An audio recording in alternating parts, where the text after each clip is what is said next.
Hello मित्रों, स्वागत है आपका हमारी इस YouTube इंटरेस्टिंग क्रेजी चैनल में। अगर आपको हमारा वीडियो पसंद आए तो सब्सक्राइब, लाइक और शेयर जरूर कर देना।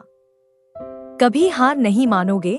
बुद्ध का एक शिष्य बुद्ध के संदिग्ध में 6 वर्षों से था। वो एक दिन महात्मा बुद्ध के पास आया और बुद्ध से कहा, है बुद्ध, मुझे आपके पास है 6 साल हो गए, मेरे बाद कितने शिष्य आए, उन्हें आपने इस बीच किसी एक दिशा में ज्ञान देने के लिए भेजा, लेकिन मुझे अभी तक नहीं भेजा। क्या मुझे अभी तक बुद्धत्व प्राप्त नहीं हुआ? बुद्ध मुस्कुराए और बोले, यह तो तुम्हें खुद समझना होगा कि तुम्हें बुद्धत्व प्राप्त हुआ है या नहीं। शिष्य बोला, है बुद्ध, आपने मुझे इन 6 सालों में जो भी उपदेश दिया, मुझे वो सब याद है। आपकी बताई एक एक बात मुझे याद है। आप मुझसे भी पूछ सकते हैं, मैं आपको हर उत्तर देने के लिए सक्षम हूँ। आप मुझे एक मौका तो दे ताकि मैं किसी भी दिशा में जाकर लोगों को आपके ज्ञान के बारे में भी बता सकूं। बुद्ध ने कहा, ज्ञान की बातों को याद रखने से कुछ नहीं होता जब तक आप उसे अपने आचरण में ना लाओ। जब तक आप किसी भी चीज को अपने आचरण में नहीं लाओगे तब तक आप दूसरों को नहीं कह सकते कि वो उसे अपने आचरण में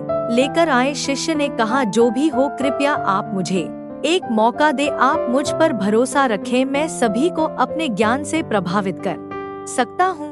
मैं लोगों को ऐसी बातें बता सकता हूँ जिससे उनके जीवन में शांति आएगी और वो शांतिपूर्ण अपना जीवन जी सकेंगे। बुद्ध ने कहा, अभी तुम तैयार नहीं हो, जब तुम तैयार हो जाओगे मैं तुम्हें खुद सही मार्ग पर जाने के लिए कहूँगा। शिष्य ने कहा, क्यों बुद्ध, आपने मुझे इन 6 वर्षों में इतना भी ज्ञान नहीं दिया जिससे मैं लोगों को प्रभावित कर सकूं। बुद्ध ने कहा, ठीक है, तुम पूर्व दिशा की तरफ जाओ, वहाँ तुम्हें एक गांव मिलेगा, उससे तुम भिक्षा मांग कर लाओ और वहाँ के लोगों को अपने ज्ञान से मदद करना। कल सुबह तुम वहाँ अकेले जाना और शाम को आकर मुझे बताना तुमने कैसे वहाँ के लोगों की मदद की। वह शिष्य ये सब सुनकर बेहद खुश हो गया और बुद्ध का आशीर्वाद लेकर चला गया और वह रात भर ज्ञान समेटता रहा और मन ही मन सोच रहा था कि मैं कल ऐसे ज्ञान की छाप छोड़ूंगा कि वहाँ के लोगों के साथ बुद्ध भी मुझसे प्रभावित हो जाएंगे। सुबह उठकर वो महात्मा बुद्ध को प्रणाम करने गया। उन्हें प्रणाम कर वह पूर्व की तरफ निकल गया। शाम को जब वह वापस आया तो बुद्ध ने देखा कि उस शिष्य के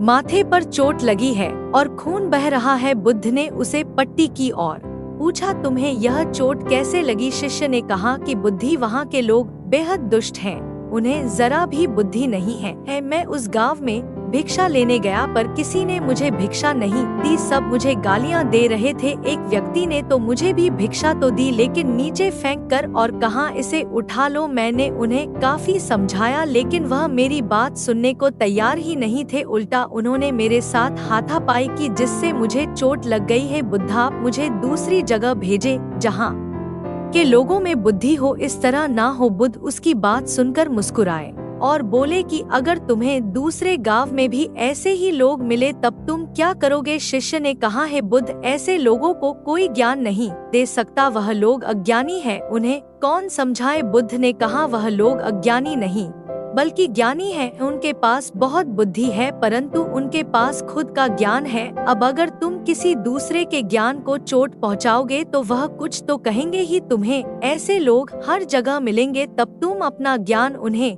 कैसे दोगे? बुद्ध ने शिष्य को कहा कि आज तुम आराम करो, कल शाम को मेरे पास आना। शिष्य बुद्ध को प्रणाम करके चला गया। अगली शाम जब वह वापस बुद्ध के पास आया तब वहाँ एक और बुद्ध का शिष्य मौजूद था, उनके हाथ में चोट लगी हुई थी। बुद्ध ने उस शिष्य के हाथ पर चोट देख उस पर पट्टी की और उस शिष्य से पूछा कि तुम्हें यह चोट कैसे लगी? शिष्य ने कहा, है बुद्ध, आपने पूर्व के एक गांव में मुझे जाने के लिए कहा था, वहीं मुझे यह चोट लगी। बुद्ध ने कहा, वहाँ तुम्हारे साथ क्या क्या हुआ, तुम मुझे बताओ। शिष्य ने कहा, है बुद्ध, वहाँ पर मैंने सबसे भिक्षा मांगी लेकिन किसी ने मुझे भिक्षा नहीं दी। एक व्यक्ति जिसने भिक्षा दी थी उसने भी वह मुझे जमीन पर फेंक कर दी और कहा, उसे उठा लो। मैंने चुपचाप उसे उठाकर अपने पात्र में रख लिया और उसे कल्याण का आशीर्वाद दिया। तब उस व्यक्ति ने मुझसे कहा, आप बड़े ही अजीब व्यक्ति हो, मैं आपका अपमान कर रहा हूँ और आप मुझे आशीर्वाद दे रहे हैं। मैंने उनसे कहा कि आप धनी हैं, आपने मुझे दान दिया है इसलिए मैं आपको आशीर्वाद दे रहा हूँ। फिर वहाँ से मैं आगे गया तो कुछ लोगों ने मुझे वहाँ से जाने के लिए कहा। उन्होंने मुझे कुछ अपशब्द कहे और मुझ पर कुछ पत्थर फेंके जिससे मुझे चोट लग गई। जब मैं वापस आ रहा था तब मैंने एक माँ को रोते हुए देखा। वह अपने बीमार बच्चे को लेकर चिंतित थी। मैं तुरंत जंगल से जाकर उसके लिए जड़ी बूटी ले आया, लेकिन वहाँ के लोग मुझे जड़ी बूटी देने नहीं दे रहे थे। फिर मैंने उनसे विनती की कि वह मुझे उस बच्चे का इलाज करने दे।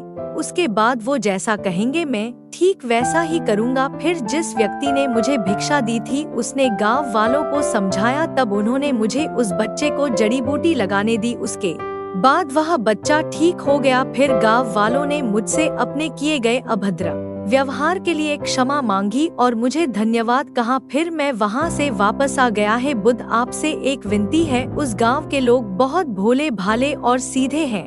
क्या मैं रोज उसी गांव में जाकर भिक्षा मांग सकता हूँ? ये सभी बात वो पहला शिष्य भी सुन रहा था। उसने यह सुनते ही बुद्ध के चरणों में गिरकर कहा कि हे बुद्ध, मैं समझ गया हूँ कि अभी मैं उस लायक नहीं हुआ कि दूसरों को ज्ञान दे सकूं। बुद्ध ने कहा, हमें बाहर वैसे ही लोग दिखाई देते हैं जैसे हम भीतर से होते हैं। जब तक हम स्वयं को नहीं बदलते तब तक हम किसी को भी नहीं बदल सकते।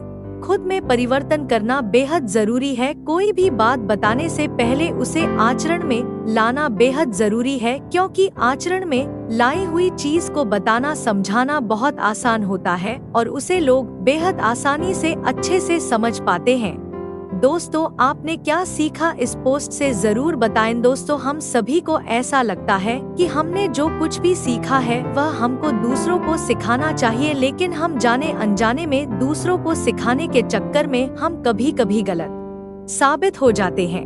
तो इसलिए दोस्तों, अगर आप किसी को भी कोई भी सुझाव देने के लिए जाते हैं, आप कोई भी चीज सिखाने के लिए जाते हैं, तो सबसे पहले आप उस कार्य को संपूर्ण रूप से और सही ढंग से अच्छे से सीख जाएं। और आपको जब यह पक्का प्रूफ मिल जाए कि अब मैं इस कार्य को संपूर्ण रूप से सीख चुका हूँ, अब मैं दूसरों को सिखा सकता हूँ, तभी आप दूसरों को सिखाने के लिए जाएं। अन्यथा आपके साथ दुर्व्यवहार हो सकता है और आपको क्षति भी पहुँच सकती है।